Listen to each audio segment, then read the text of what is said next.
నమస్తే, welcome to top 4 news. Top 4లో first issue తెలంగాణలో యూరియా కష్టాలు. రేవంత్ సర్కార్ అధికారంలోకి వచ్చిన తర్వాత రైతులు అరిగోసపడుతున్నారు. రైతాంగానికి సరిపడా యూరియా అందివ్వక నానా కష్టాలు పడుతున్నారు. కొన్ని చోట్ల నో స్టాక్ బోర్డులు, కొన్ని చోట్ల క్యూ లైన్లలో ఆధార్లు, చెప్పులు. ఇందుకోసమైనా కాంగ్రెస్ ప్రభుత్వానికి పగ్గాలు ఇచ్చింది. ఇక రెండో అంశం వెదర్.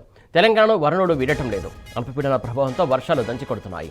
రాష్ట్రమంతా ఎడతెరిపి లేని వర్షాలతో వాగులు, వంకలు ఏకమవుతున్నాయి. వంతెనలపై నుంచి వరద నీరు ఉప్పొంగి ప్రవహిస్తోంది. రిజర్వాయర్లు నిండు కుండలను తలపిస్తుండగా లోతట్టు ప్రాంతాలు పూర్తిగా జలదిగ్బంధంలో చిక్కుకున్నాయి. ఇక నాలుగో అంశం నల్గొండ ఫోక్సో కోర్టు సంచలన తీర్పు ఇచ్చింది. మైనర్ బాలికపై అత్యాచారం, హత్య కేసులో Nalgonda POCSO court sensational decision చెప్పింది. అతి కిరాతకంగా చంపిన నిందితుడికి ఉరిశిక్షను ఖరారు చేసింది. అంతేకాదు 1,10,000 జరిమానా విధించింది. ఇక నాలుగో అంశం సుప్రీంకోర్టే షాక్ అయిన ఘటన. అవును, నిజమే, మీరు విన్నది వాస్తవమే. సుప్రీంకోర్టు సాక్షిగా ఈవీఎంల గుట్టురట్టయింది.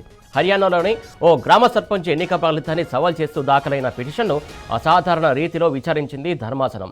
కోర్టు సమక్షంలోనే రీకౌంటింగ్ చేపట్టగా తొలి ఫలితానికి భిన్నమైన ఫలితం వచ్చింది. మొత్తంగా ఈ 4 అంశాల గురించి తెలుసుకునే ముందు టాప్ 4 హెడ్లైన్స్ ఒకసారి చూద్దాం. రైట్, ఇక టాప్ 1 న్యూస్ చూస్తున్నాం. ఇంకా ఎన్నాళ్ళీ యూరియా కష్టాలు, ఎరువుల కొరతపై రైతుల దరువు.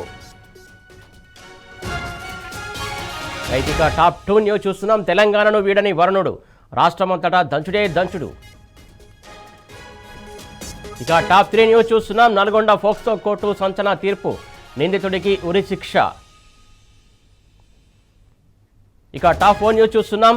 సుప్రీంకోర్టు సాక్షిగా ఈవీఎంల గుట్టురట్టు, కోర్టులోనే రీకౌంటింగ్.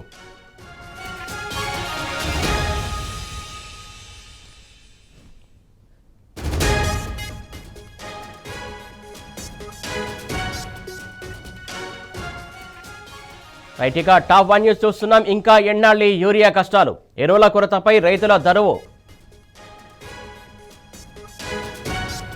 రైట్, టాప్ 2 న్యూస్ చూస్తున్నాం. తెలంగాణను వీడని వరుణుడు, రాష్ట్రమంతటా దంచుడే దంచుడు.